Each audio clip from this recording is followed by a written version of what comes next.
So welcome back to my channel. So दोस्तों, आज का वीडियो काफी इंपॉर्टेंट है क्योंकि आज के वीडियो में आपको बताऊंगा intraday trading strategy using pure price action. मैं कोई भी इंडिकेटर्स यूज नहीं करूंगा, सिर्फ और सिर्फ प्योर प्राइस एक्शन के बेसिस के ऊपर मैं आपको बताऊंगा कि किस तरह आप इंट्राडे ट्रेडिंग कर सकते हो, और वो भी एक अच्छे रिस्क रिवॉर्ड के साथ। तो चलिए मैं अभी आपको अपनी स्क्रीन में ले चलता हूं, और चार्ट में ले जाने से पहले मैं आपको थोड़े बेसिक्स बताना चाहूंगा प्राइस एक्शन के ऊपर। चलिए स्टार्ट करते हैं। सो बेसिकली दोस्तों, प्राइस एक्शन होता क्या है? दोस्तों, कभी भी स्टॉक मार्केट एक सीधी डायरेक्शन में ऊपर नहीं जाता। वो जब भी ऊपर जाता है तो हमेशा जिगजैग वे में जाता है, इस तरह। तो हम लोग क्या करते हैं प्राइस एक्शन में, हम लोग उसको स्टडी करते हैं, उस चार्ट को स्टडी करते हैं, और उसके बेसिस पे हम लोग कुछ इंपॉर्टेंट लोकेशंस मार्क करते हैं, जैसे रेजिस्टेंस और सपोर्ट। फॉर एग्जांपल दोस्तों, अगर एक स्टॉक है जो इस तरह मूवमेंट कर रहा है, तो हम लोग क्या करेंगे, यहाँ पे एक लाइन ड्रॉ कर देंगे जिसको हम कह देंगे रेजिस्टेंस, और वहां पे एक और नीचे एक लाइन ड्रॉ कर देंगे, इसको कह देंगे हम सपोर्ट। तो रेजिस्टेंस और सपोर्ट क्या होता है दोस्तों? मतलब जब भी कोई स्टॉक ऊपर जा रहा होता है तो वो रेजिस्टेंस फेस करता है, और वहां से वो रिवर्सल नीचे आता है, तो इसलिए हम उसको रेजिस्टेंस कहते हैं। सपोर्ट यानी कि जब भी वो प्राइस उधर आता है तो वहां से सपोर्ट लेके ऊपर जाता है, तो इसलिए हम उस लेवल को सपोर्ट कहते हैं। तो ये तो हो गया एक बेसिक प्राइस एक्शन। अब दोस्तों मैं आपको बता दूं ब्रेकआउट ट्रेडिंग क्या होता है।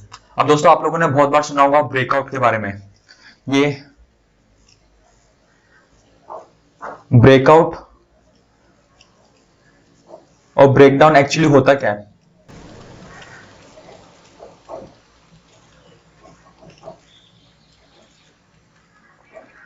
फॉर एग्जाम्पल दोस्तों, एक स्टॉक है XYZ, वो इस तरह मूव कर रहा है, लेकिन सडनली वो इसको ब्रेक कर देता है ऊपर की तरफ। यानी कि अगर मैं ऐसे रेजिस्टेंस बनाऊं और ये सपोर्ट लाइन बनाऊं, तो यहाँ पे उस रेजिस्टेंस को ये ब्रेक कर देता है, तो इसको हम कहते हैं ब्रेकआउट। तो यहाँ पे उसने ब्रेक किया हुआ है और वो यहां से ऊपर चले जाता है। तो नॉर्मली जैसे वो रेजिस्टेंस को ब्रेक करता है हम लोग ट्रेड करते हैं। और एक और चीज होती है दोस्तों, रीटेस्ट, मतलब कि वो ब्रेक करने के बाद वापस नीचे आता है और इस लेवल से वापस सपोर्ट लेके ऊपर जाने लग जाता है, तो इसको हम कहते हैं ब्रेक आउट एंड रीटेस्ट। मतलब वो ब्रेक करता है, उसके बाद वापस नीचे आके रीटेस्ट लेके ऊपर जाता है। अब दोस्तों सोच के चलिए कि मार्केट में दो तीन टाइप के लोग हैं, ए, बी और सी। अब एग्जांपल के लिए लेके चलते हैं, जो ए है उसने ये स्टॉक बाय करके रखा अपने पोर्टफोलियो में XYZ, तो क्या करेगा, जैसे ही वो स्टॉक का प्राइस इधर आएगा वो सेल कर देगा, क्योंकि उसको पता है ये रेजिस्टेंस है। और हो सकता है कि एक जो बी वाला बंदा है वो क्या करेगा, इसको सेल कर देगा, थिंकिंग कि यहाँ पे रेजिस्टेंस है तो ये नीचे जाएगा, मतलब शॉर्ट सेलिंग करेगा।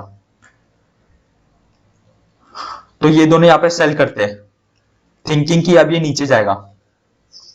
लेकिन वो लोग अपना स्टॉप लॉस कहां पे प्लेस करेंगे? जो बी वाला बंदा होगा वो अपना स्टॉप लॉस इसके ऊपर प्लेस करेगा। तो जैसे ही ब्रेकआउट होता है तो क्या होता है, जितने भी लोगों ने शॉर्ट सेलिंग की होती है उन सबका स्टॉप लॉस हिट होता है।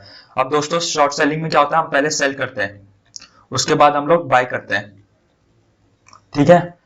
तो अभी इन लोगों ने सेल किया, तो जैसे इन लोगों का स्टॉप लॉस हिट होगा तो एक ह्यूज बाय प्रेशर आएगा, यानी कि स्टॉक में एक ह्यूज मोमेंटम आएगा, जिसकी वजह से स्टॉक का प्राइस और ऊपर जाएगा, क्योंकि सबके स्टॉप लॉस हिट हो गए तो एक बहुत बड़ा बाइंग ऑर्डर प्लेस होगा।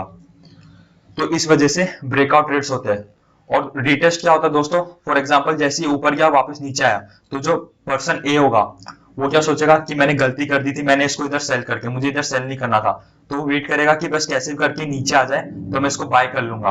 फॉर एग्जाम्पल ये 100 का है, ये लेवल 100 है, तो उसने 100 में सेल किया। और वो क्या सोचेगा, जैसे ही स्टॉक वापस 100 पे आ जाए मैं इसको बाय कर लूंगा। तो जैसे वो इधर आता है तो वापस बाय करता है, इसकी वजह से क्या होता है, वापस एक बाइंग प्रेशर आता है और उस वजह से स्टॉक ऊपर जाने लग जाता है। और वही अगर किसी ने यहाँ पे एक सेल किया हो तो उसको इधर जाके बहुत लॉस होने लग जाता है। वो क्या सोचता है कि ठीक है मैंने 100 पे सेल किया है, एक बार वो वापस नीचे आ जाए तो मैं 100 पे वापस बाय करके अपनी पोजीशन स्क्वायर ऑफ कर दूंगा और मैं एक ब्रेक इवन में निकल जाऊंगा। तो इस तरह दोस्तों ब्रेकआउट और ब्रेकडाउन ट्रेड होता है। ब्रेकडाउन यानी कि दोस्तों सिंपली अगर कोई स्टॉक ऐसे चल रहा है और अगर वो नीचे की तरफ ब्रेक कर देता है तो उसको ब्रेकडाउन कहते हैं, ठीक है दोस्तों। सो अभी मैं आपको अपने चार्ट में लेके चलता हूं और चार्ट में एक्सप्लेन करता हूं कि किस तरह ये प्राइस एक्शन काम करता है। अब दोस्तों मैंने ये निफ्टी का चार्ट ओपन कर रखा है 1 आवर टाइम फ्रेम का। तो हम सबसे पहले क्या करते हैं दोस्तों,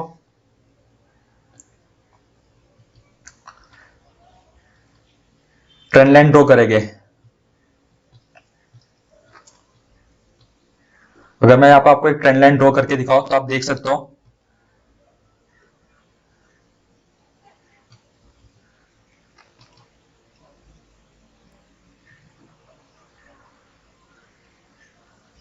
कुछ इस तरह। तो आप देख सकते हो इसने किस तरह यहाँ पे रेजिस्टेंस लिया।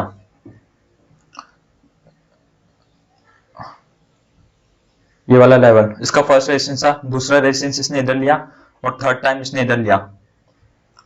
तो ये तो हो गया हायर टाइम फ्रेम। अब हम क्या करेंगे, लोअर टाइम फ्रेम आके अपनी एंट्री देखेंगे। इसको कहते हैं मल्टीपल टाइम फ्रेम एनालिसिस। इसके ऊपर भी मैंने वीडियो बना रखा है। तो अभी हम क्या करेंगे, हम 15 मिनट के टाइम फ्रेम में आएंगे।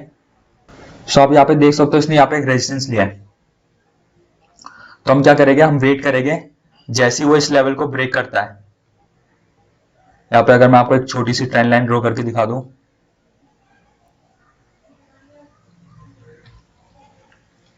तो करीबन हम इस लेवल पे इसको सेल कर सकते थे, यानी कि जब इसका प्राइस कुछ 17,600 था और टाइम हो रहा था 11 AM। सेल करके आप देख सकते हो कितना बड़ा हमें टारगेट मिला, वो भी इंट्राडे में। नियरली हमें 200 के करीबन हमें टारगेट मिल जाता था अपना। हम अपना स्टॉप लॉस इसके ऊपर प्लेस करते हैं। अगर मैं आपको कुछ और एग्जांपल्स दिखाऊं, जैसे CDSL ले लेते हैं। ये सब बहुत सारे स्टॉक्स हैं जो उसमें मैं नॉर्मली ट्रेड करता हूँ या फिर जो मेरे पोर्टफोलियो में है। हम आपको 1 आवर टाइम, सबसे पहले आप क्या करोगे, 1 आवर टाइम फ्रेम में जाओगे और ट्रेंड लाइन ड्रॉ करोगे जो भी इंपॉर्टेंट लेवल्स है। अब मैं यहाँ पे एक और ट्रेंड लाइन ड्रॉ करता हूँ।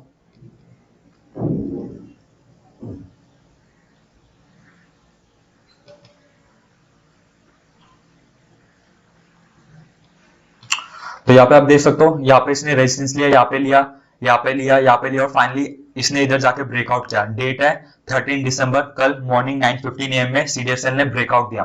तो यहाँ पे हम लोग क्या करेंगे, ट्रेड लेंगे। और ब्रेकआउट देने के बाद देखो इसने रिटेस्ट किया। जो मैंने आपको बताया था ना कि ब्रेकआउट होता है उसके बाद रिटेस्ट होता है। दोस्तों एक्चुअली सब है क्या, ये सब इमोशंस है। स्टॉक मार्केट बेसिकली ग्रीड और फियर में काम करता है। मतलब ग्रुप ऑफ पीपल आके ट्रेड लेते हैं और उनको लगता है कि ठीक है अभी यहाँ पे रेजिस्टेंस है तो लोग सेल करते हैं, यहाँ पे सपोर्ट है तो बाय करते हैं। इसलिए बोलते हैं प्राइस एक्शन गॉड है। दोस्तों मैं आपको एक चीज बता दूं, इंडिकेटर्स जो होते हैं वो लैगिंग होते हैं, यानी कि जो भी इंडिकेटर्स होते हैं वो मेड ऑफ प्राइस एक्शन ही होते हैं। डिपेंडिंग कि किस तरह चार्ट फॉर्म हो रहा है उसके बेसिस पे ही इंडिकेटर्स काम करते हैं। तो अगर आपने प्राइस एक्शन समझ लिया तो आपको इंडिकेटर्स यूज करने की ज्यादा जरूरत नहीं है। मैं सिंपली अपने चार्ट में एक प्राइस एक्शन यूज करता हूँ, एक मूविंग एवरेज यूज करता हूँ, दैट्स इट। उसी के बेसिस में मैं अपने ट्रेड लेता हूँ। तो अभी अगर मैं आपको दिखाऊं, ये देखिए इसने यहाँ पे ब्रेकआउट दिया, फिर नीचे आया, रिटेस्ट किया, फिर यहाँ पे आया। आप चाहे तो इस रिटेस्ट में भी बाय कर सकते हो। और मैं आपको 15 मिनट के टाइम फ्रेम में दिखा देता हूँ।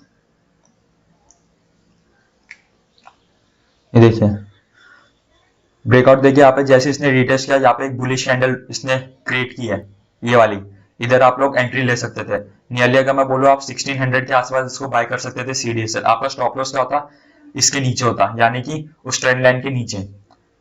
यानी कि आप अपना स्टॉप लॉस जो 1574 के अराउंड रख सकते थे, यानी कि 26 पॉइंट का स्टॉप लॉस। और आपका जो टारगेट था वो नियरली आप 1:2 का लेके निकल सकते थे, यानी कि 50 to 52 पॉइंट का टारगेट आप ले सकते थे और आपका इजिली टारगेट अचीव हो जाता, वो भी इंट्राडे। क्योंकि ये जो कैंडल फॉर्म हुई है ये आज मॉर्निंग 9:15 में फॉर्म हुई है।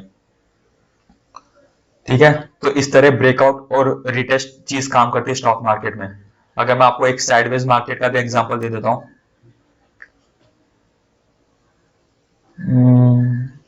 अगर मैं आपको सिप्ला का एग्जांपल दूं, मैं आपको इसको 1 आवर टाइम फ्रेम में जाके दिखा देता हूं।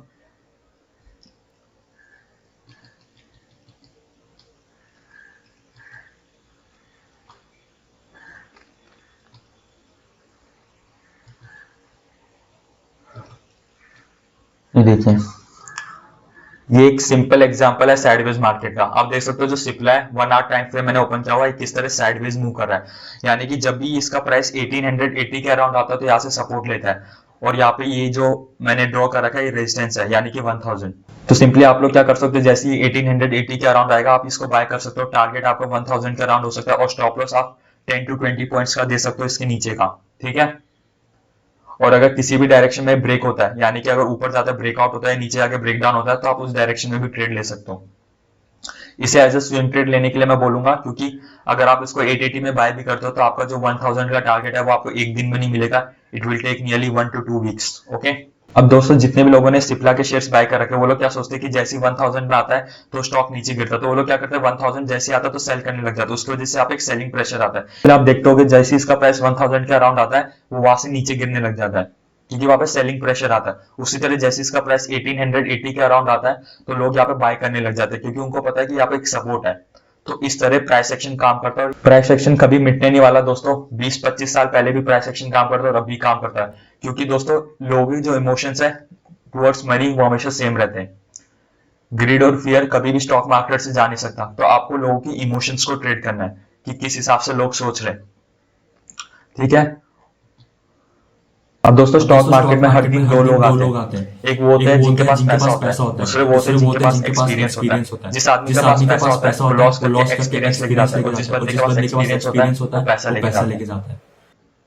सो इसलिए जब भी आप अपनी ट्रेडिंग जर्नी स्टार्ट करो तो कम पैसे से करो, क्योंकि बहुत ज्यादा चांसेस होते हैं कि स्टार्टिंग में आप बहुत सारे लॉसेस लो, आपकी मिस्टेक हो और आप सीखो, तो लर्निंग स्टेज होता है। इसलिए स्टार्टिंग में कम कैपिटल से आप ट्रेड कीजिए। ठीक है, अपने लिए एक सेटअप बनाइए और उस सेटअप को ट्रेड कीजिए और उसमें आप एक एज पाइए।